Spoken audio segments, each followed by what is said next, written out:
Prime Minister Karami touted his plan to rule Lebanon by decree for the next 9 months as the only way to end the fighting.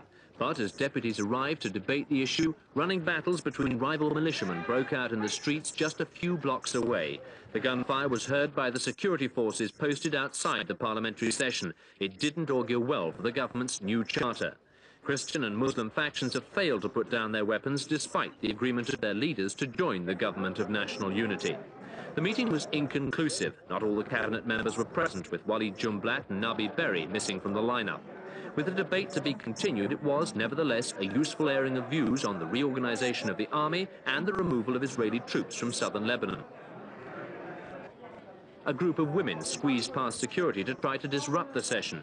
They're mothers of hundreds of people kidnapped by the scores of militias at the height of the civil war.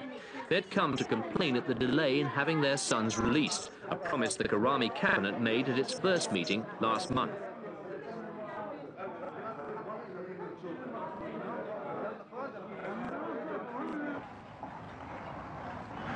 The devastating effects of the car bomb were there for all to see.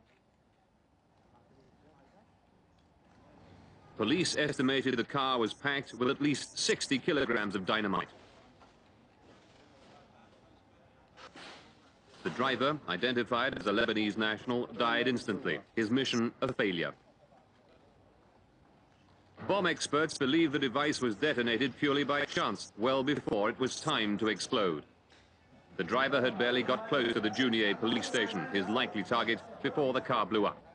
Pondering the reason for the blast, experts say the explosive was probably attached to a remote-controlled detonator, and the detonator was activated by chance by the police station's own radio transmitters. The bomb triggered a second explosion in a nearby petrol station just 2 minutes later.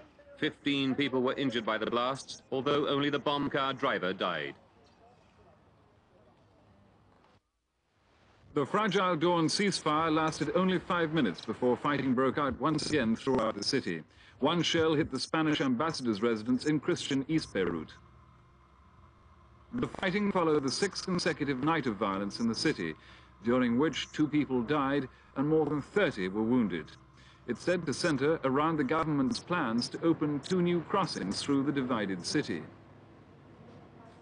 The renewed shelling coincided with the arrival in Beirut of UN Secretary-General Perez de Cuellar. His 10-day Middle East tour is aimed at finding a solution to the Arab-Israeli conflict. But Prime Minister Rashid Karami wants something more specific. He's asking the UN to provide more security in South Lebanon to speed up an Israeli withdrawal from the area. Shiite Amal leader Nabi Berri pursued the same line. He's Minister of State for South Lebanese Affairs in the new cabinet and is naturally anxious for the Israelis to leave. The Israeli withdrawal was the reason for a boisterous rally in the capital by Berri's Amal militiamen. It ended a week of anger proclaimed by Berri against the Israeli presence in southern Lebanon. The UN Secretary-General is said to be unwilling to give in completely to the Lebanese government's wishes.